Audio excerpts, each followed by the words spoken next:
Kelly Quinlan, Jacket Online publisher, covering Georgia Tech with us on 365 Sports. Georgia Tech, Todd Stansbury out as AD, and also Geoff Collins out as the football coach. And Kelly, thanks for your time. This appeared to be imminent.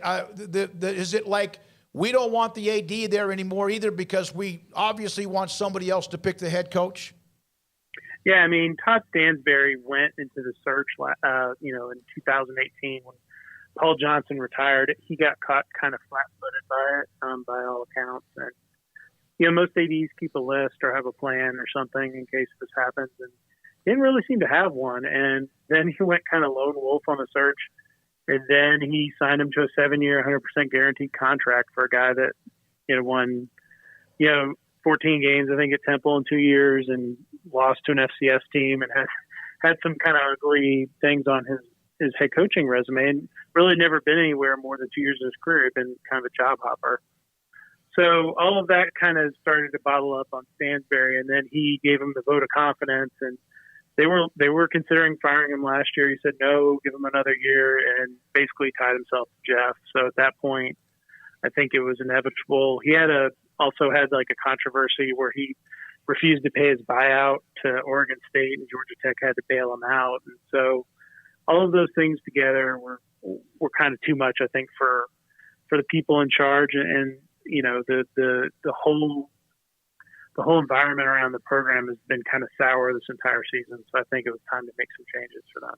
This is a program with a national championship in most of our lifetimes in 1990. I mean, I know that's 30 plus years ago, but it wasn't like it was that long ago where they were regularly good in winning games, even up to, the first few years of Paul Johnson. So what do they have to do to reset themselves to be the Georgia Tech that they were?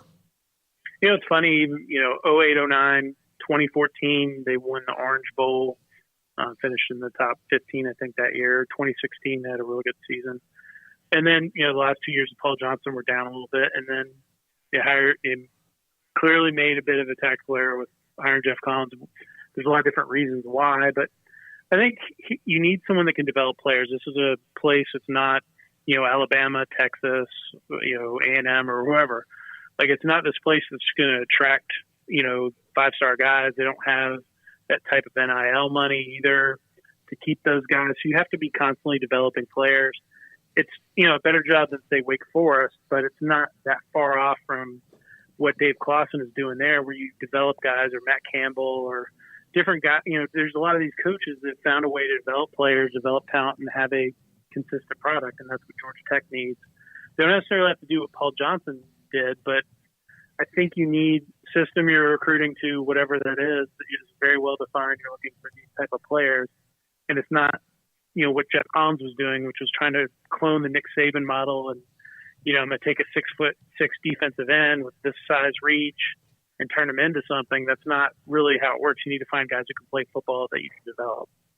Kelly, is there anything, and you kind of mentioned some of it there as far as like having to find talent and develop and all that, but, I did remember hearing on a podcast a while back and then reading a bit in one of the articles after Geoff Collins firing about financial issues that Georgia Tech's going through. Like, what are some of the unique challenges that potentially rear their heads during this upcoming coaching search?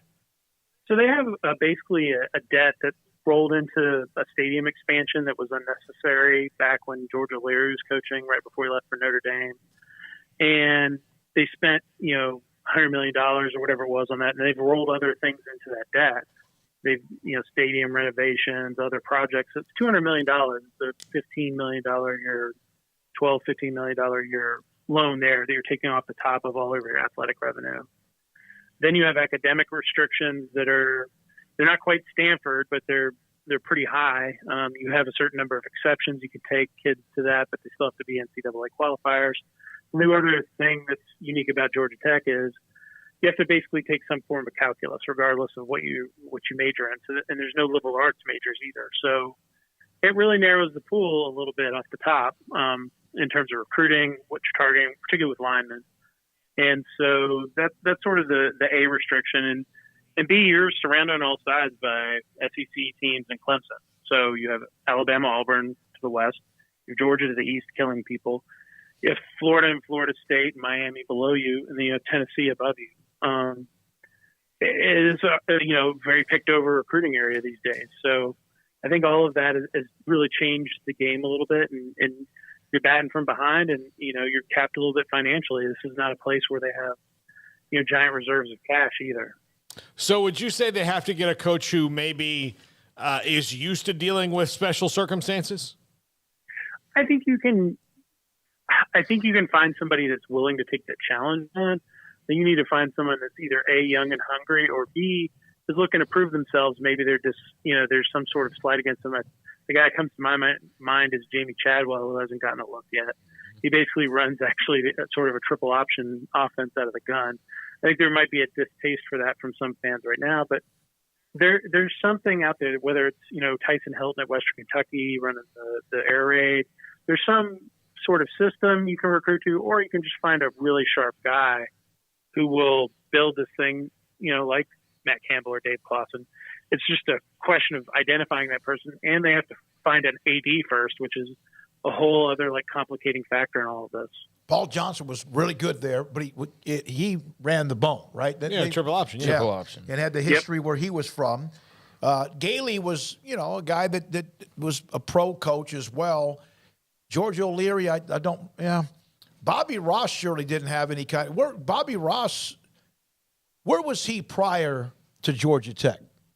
He was in Maryland. He was left when all that stuff happened with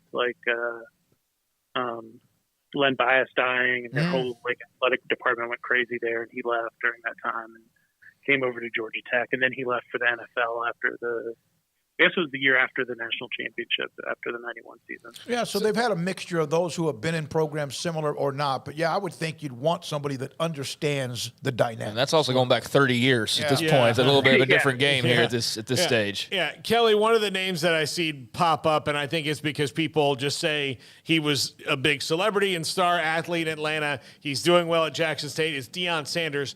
I think Deion is a fit for a great many jobs. I don't know if Georgia Tech is one of them. Yeah, I kind of agree with that. I think my concern there is just how good of a coach is he.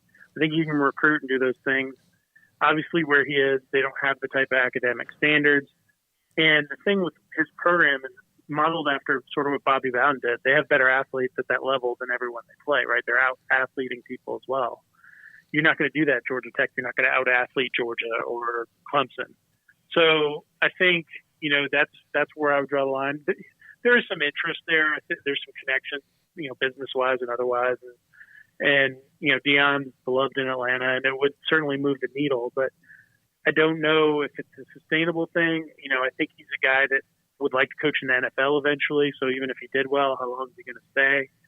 There's a lot of questions I have about him, and I feel like I need to see more of a sample size, before I would jump in, given how precarious sort of the situation is with Georgia Tech right now. So Kelly, just your thoughts on Brent Key taking over as the interim. I mean, I think it's probably, given the coaching list and all of that, highly doubtful he'll be the top dog for this spot to just stay there. But what are kind of the thoughts surrounding him taking over as interim, and what are the thoughts on just the fact that it's only 1 month into the season. There's a long way to go the rest of the way. Kind of what's next for Georgia Tech, so to speak. Having all of these plates in the air at one time.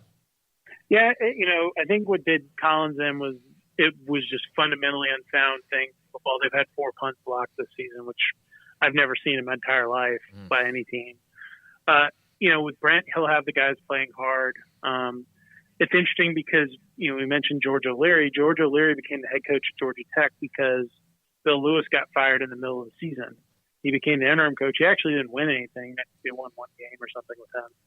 And then he got a shot at it the next year and became the head coach, and then obviously won and did a good job. But, maybe Brent's hoping to repeat that whole thing. O'Leary's his mentor. They were together. He was his coach at Georgia Tech, and he worked for him at UCF. So, I'll be curious to see how all of that plays out. Brent is a guy who loves Georgia Tech. I mean, and the thing with Geoff Collins, too, is he loves Georgia Tech, too. He just wasn't the right guy. He didn't have it, whatever it is.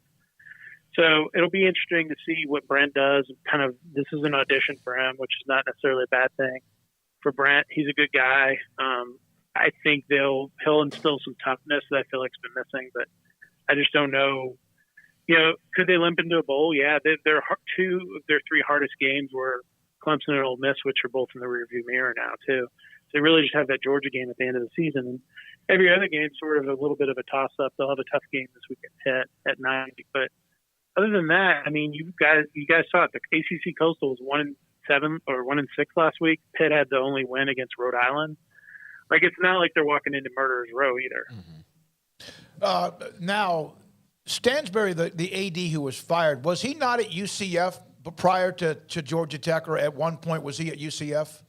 Yeah, so Todd worked at Georgia Tech, and then he went to Central Florida, worked his way up, I think he went to Oregon State for a while, and then Central Florida became the AD there, then went to Oregon State, became AD there. And so, yeah, Todd knows Brent Key, knew O'Leary.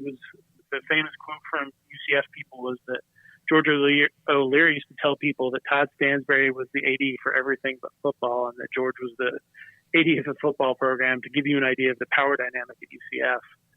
So, yeah, he's had a lot of experience.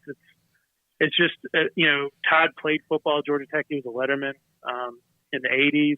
It's, a tough situation. All these people have a lot of ties. Geoff Collins, this was his third different time on the staff at Georgia Tech. He had started as a GA and worked his way up. And then he was, a recruiting office guy. And then he went to Bama after that, and then started coaching again. So, these people do have deep relationships here, and that's the tougher part of it. And they're not bad guys. All of them are decent human beings. It's not like Bobby Petrino's out there, being a jerk to people. That wasn't the case at all. It's just the results just weren't there, and progress wasn't there on the field. Kelly, thank you. Good luck with the search going forward, especially so early in the year. Now Nebraska, Georgia Tech are in the middle of that or at the beginning of it. Thanks for your time. Appreciate it. No problem, guys. Kelly, again, Quinlan covers Georgia Tech for Jacket Online, and he's the publisher of that particular site. I mentioned the one story